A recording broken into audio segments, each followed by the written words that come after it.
मन बात हमर चल चांद के पार, मन बात हमर चल चांद के पार। है बरतियन से लेला दुआ दुआ दुआ दुआ, शाम है धुआं धुआं।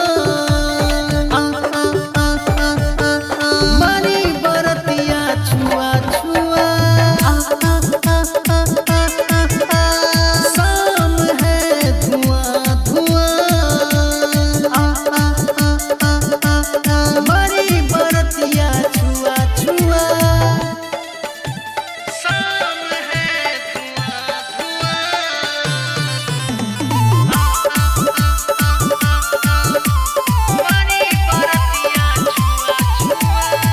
नचा कमरिया हिला के चढ़ल बा तोहर जवानी हो, हमरा जिला में आके बचे न पैबू ए रानी हो। तोहर गजरा कटार जन मार लगता, तोहर ढोढ़ियाई पकवाई नार लगता। तोहर दुनू जवन देखी करता मन, तोहर दुनू जवन देखी करता मन। हई मुहवा से लार मोरा चुआ चुआ चुआ चुआ, शाम है धुआं धुआं। मारी बरतिया छुआ छुआ, शाम है धुआं धुआं। मारी बरतिया छुआ छुआ,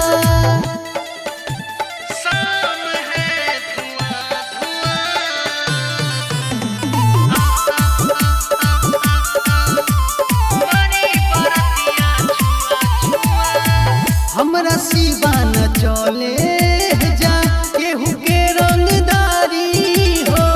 खुश कदम मिजाज हमर आजू के रतिया सारी हो। धकेलई का सब डाल के मिस दीही हो, रंजे रख तोहरा गलिया में किसी हो।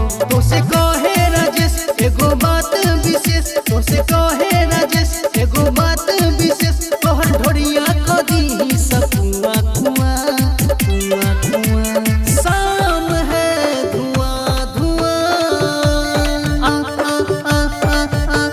मारी बरतिया छुआ छुआ,